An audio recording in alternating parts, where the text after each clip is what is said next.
Uranus cebus is believed to be related to the creatures and not necessarily viewed as dangerous predators in the same light as other theropods. However, the Uranus strikes fear into even the island's most skilled hunters. There are few wild predators that are able to pack hunt alongside the generally hostile Carnivores, like the Uranus does, with such ease. It is also the only creature I've seen to consistently induce a state of panic in opponents with its roar. Upon hearing it, most creatures in the area will flee for safety. A domesticated Uranus can be a powerful offensive or defensive vision to all parties. With its mighty roar, it can induce fear in opposing creatures. Meanwhile, Uranus can be trained to develop a confidence-boosting power, which counteracts enemy attempts to induce fear, while also bolstering resolve of allies, and may even draw wild Carnivores to its aid. These unique leadership qualities make the Uranus a versatile and, at times, a necessary creature to have on your side during large-scale confrontations.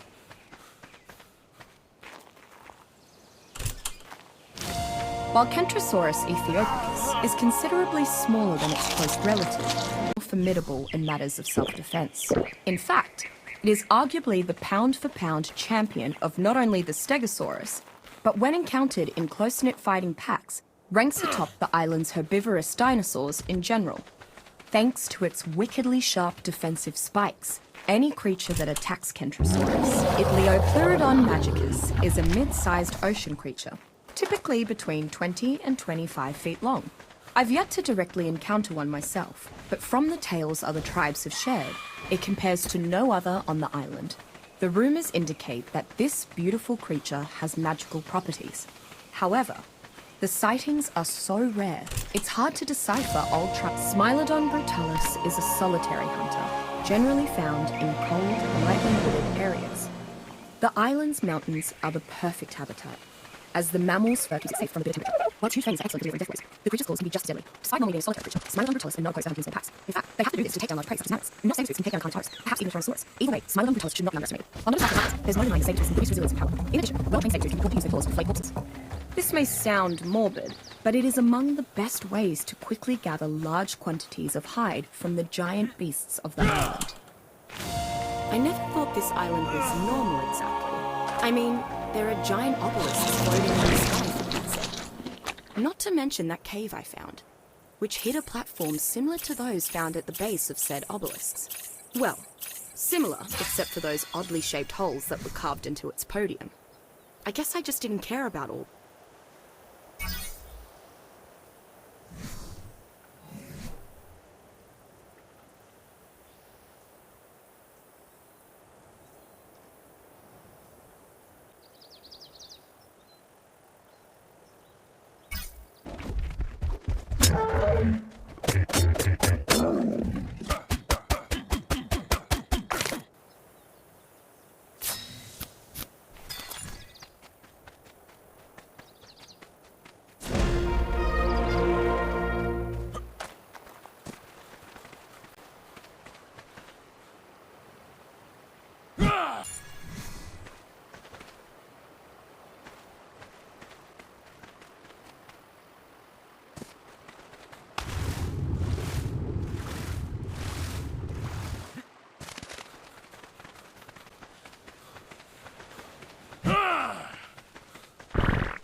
Coelodonta utilicero is a friendly herbivore, common to the tundra and grassland regions of the island. It is a large and dangerous creature, though it seems fairly trusting to the fauna around it. Once attacked, Coelodonta begins charging towards its foe.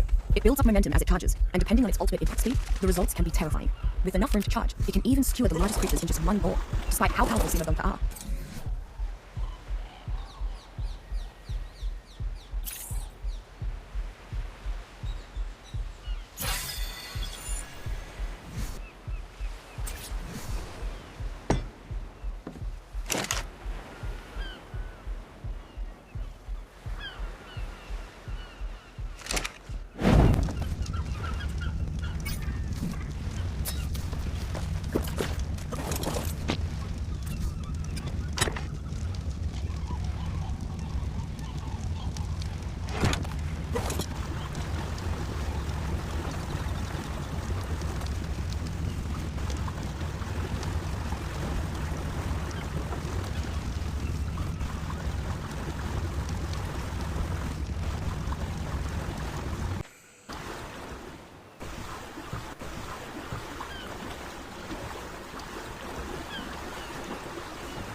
Usually found in the deepest parts of the water around the island, Ammonitena multiamicus has a strange relationship with the other creatures of the deep.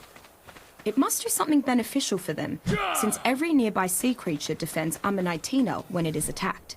What this distinct symbiosis is based on, alas, I have not yet discovered. Ammonitena has also made its way into the deeper parts of many underwater caves, fairly unremarkable by the island standards. Oncorhynchus gritzlamia is a generally passive fish. Its main form of protection is swimming in a large school. Oncorhynchus does not like conflict, and generally swims away from anything larger than itself at very high speeds. Once provoked, however, Oncorhynchus becomes Daeodon comidentis is the largest known species of entelodon, an omnivorous family of ancient mammal looks. And any survivor who wanders too close will find that out the hard way. As an omnivore with a voracious appetite, Daeodon scavenges, forages,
arriving on the island, I have encountered dozens of fascinating creatures whose behavior has never been studied or documented.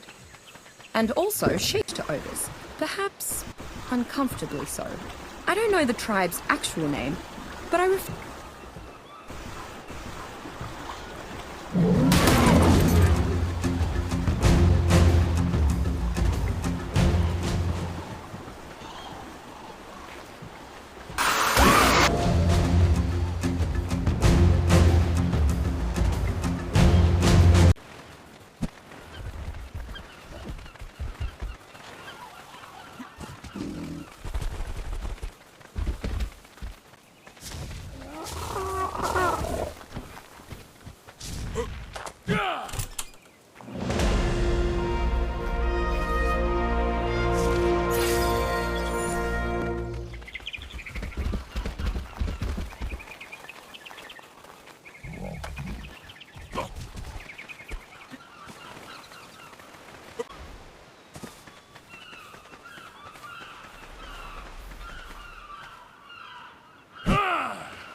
Well, I found the report on Mr. Nerva to be wrong, so I see no reason.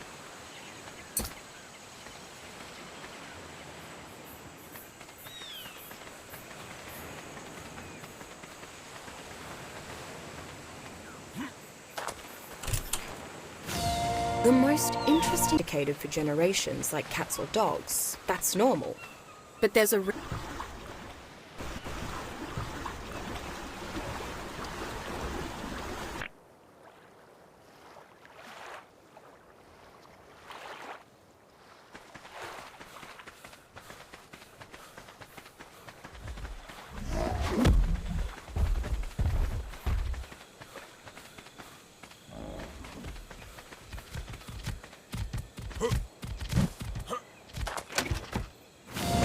I've decided to take a brief vacation from the laboratory. Well, I say that I've decided to, but the whole thing... Such an observant young woman, that Isabel.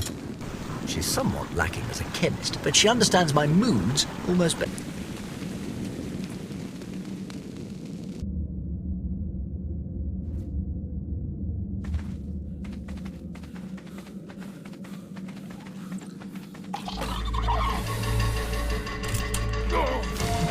A smaller relative of Sarcosuchus, Caprosuchus paludentium, is a water-based carnivore primarily found lurking among the island's swamps. A naturally fast runner that is even faster in the water, it is a solitary hunter that picks off small to medium creatures, especially those isolated from their pack. When attacking, Caprosuchus uses two main tactics. First, it patiently waits, making it among the fastest, small-sized, all-terrain wetlands.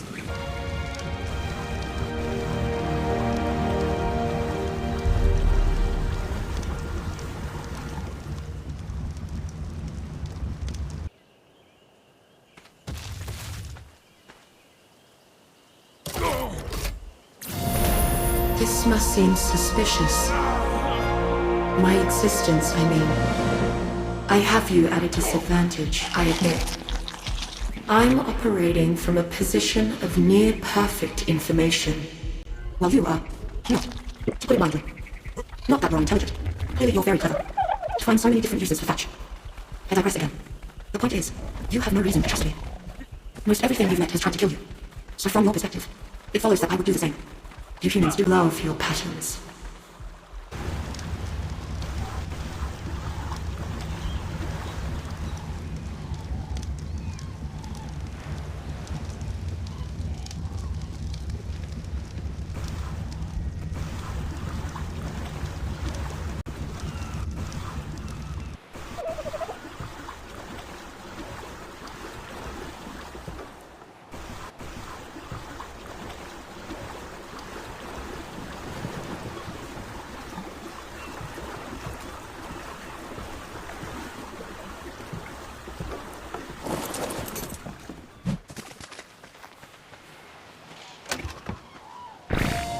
Before arriving on this island, I would have dismissed the idea of a device instantly transporting. Astounding. Yes, there was a dragon on the other side. I'm sure Mr. Nerva and his men fought quite the heroic battle, but discovering another slobbering beast is trivial in comparison. Imagine, one could go from one side of the globe to the other in the blink of...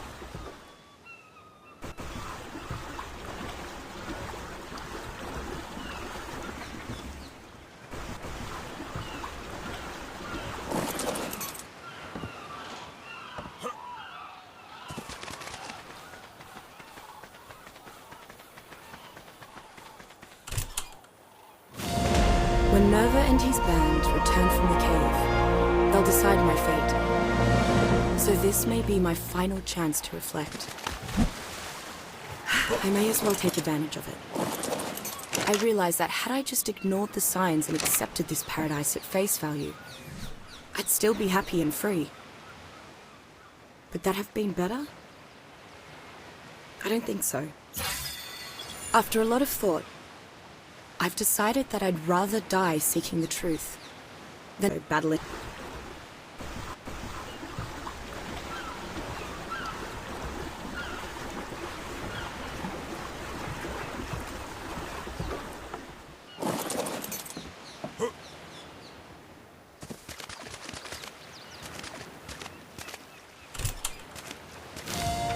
Beelzebufo paludocus is the largest frog I've ever seen.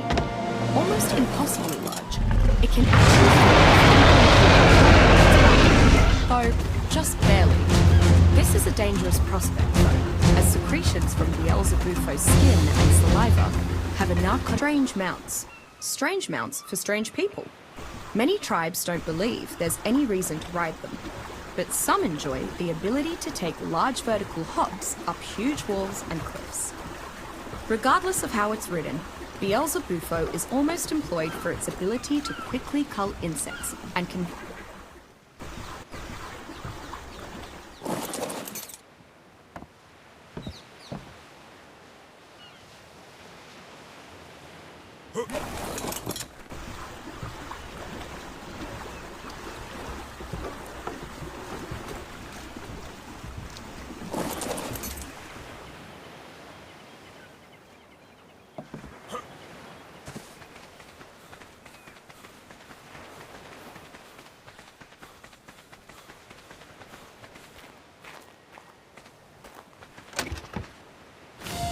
Any chemist worth his salt knows the irreplaceable value of testing. Until a tonic has been rigorously tested, it is less useful than water. If only I could persuade this island's less intellectual inhabitants to see that tests on Mesopithecus serve well for early trials, but they are no replacement for genuine human subjects at later, safer stages. By subjects, I of course mean willing participants that are prepared to risk mild headaches and much less What magic created the Scarabeidai Gygus? I cannot say. What I can say is that this creature is a perfect symbiont for advanced human tribes. Coprophagic, it eats mostly useless waste, feces. It metabolizes this waste into a more refined waste product, along with an oily byproduct. The oily byproduct is chemically the same as the oil found in the oceans around the island. Somehow, Scarabeidai converts feces into oil. If that wasn't reason enough to worship the Scarabeidai, the refined waste product is almost identical to fertilizer from a compost bin. Scarabeidai makes me think humans have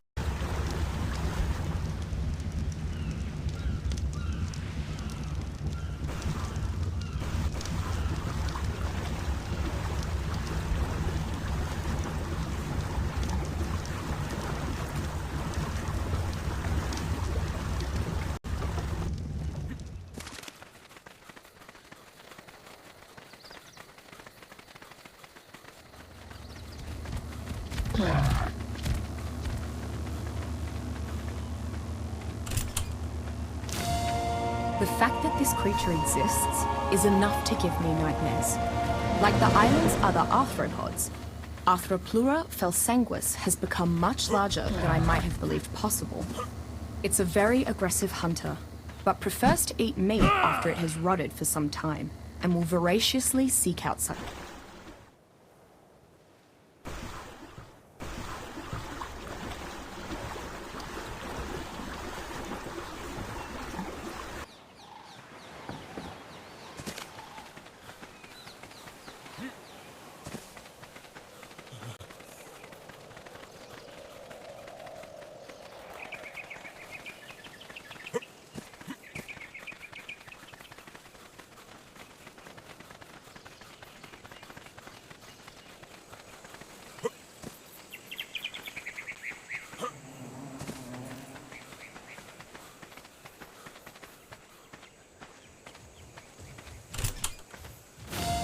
I keep glancing at the artifact.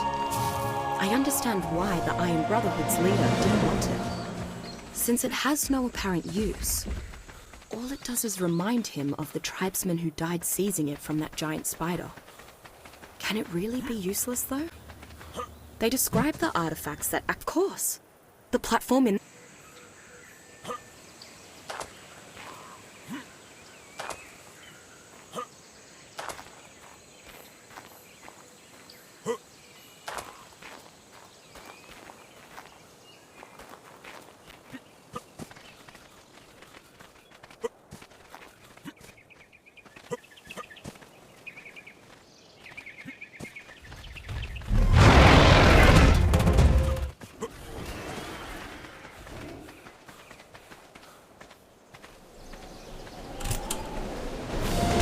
Not too long ago, I thought this place was a far-off utopia where I could study all the world's lost wonders.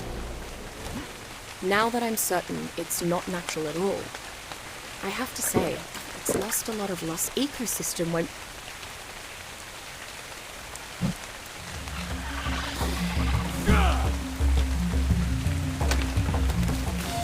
Greetings and salutations, dear reader.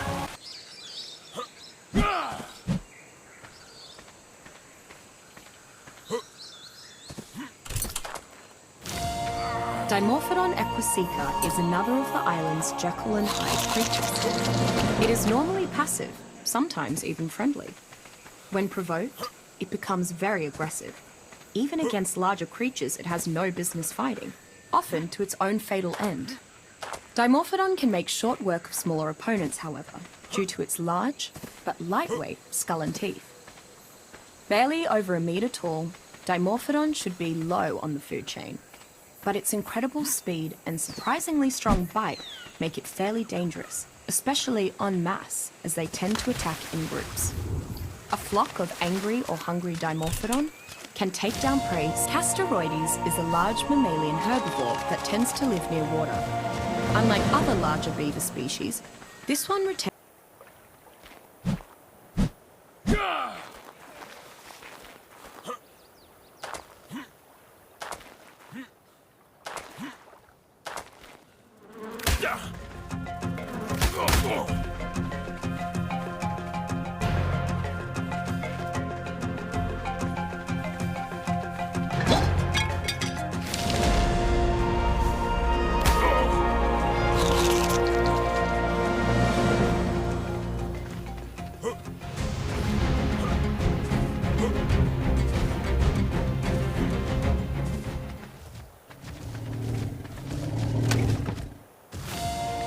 Miss Walker's impromptu visits are always an unexpected pleasure. After that headache with the sharks and Blackfoots, a lively tea-time discussion is a true meritocracy, unlike any in the modern world. If Miss Walker and I could find and cultivate more minds...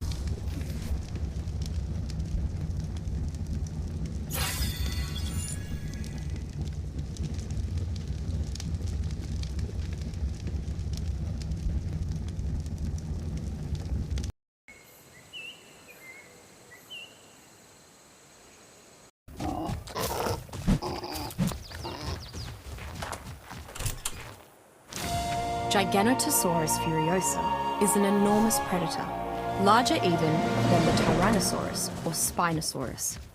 Getting cornered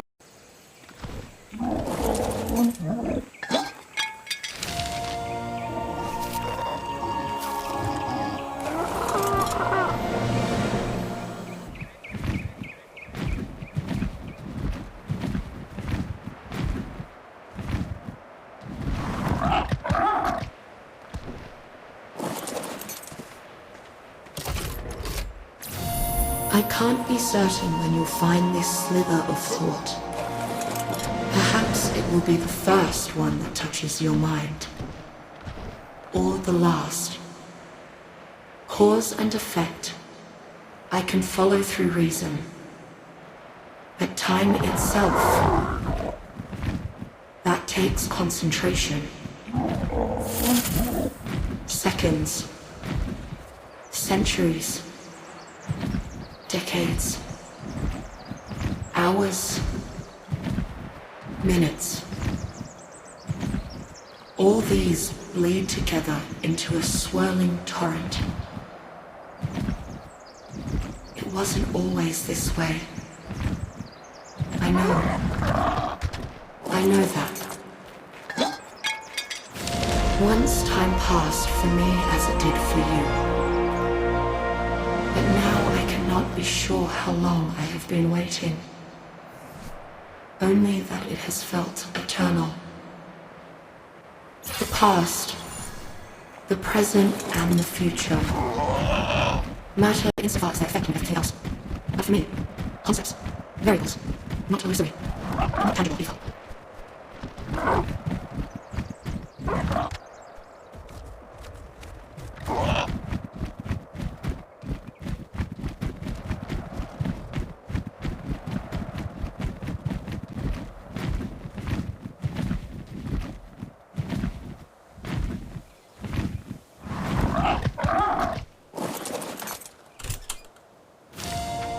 occupying a space in the low to middle end.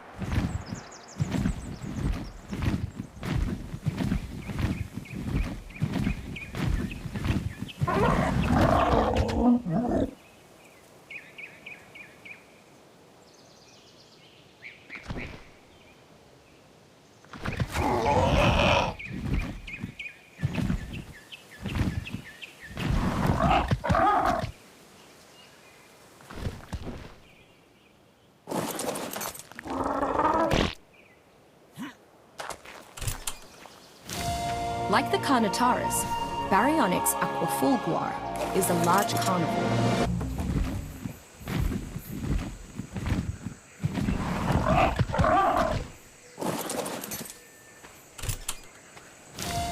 Presiding almost solely within the island swamps, Diplocaulus natatori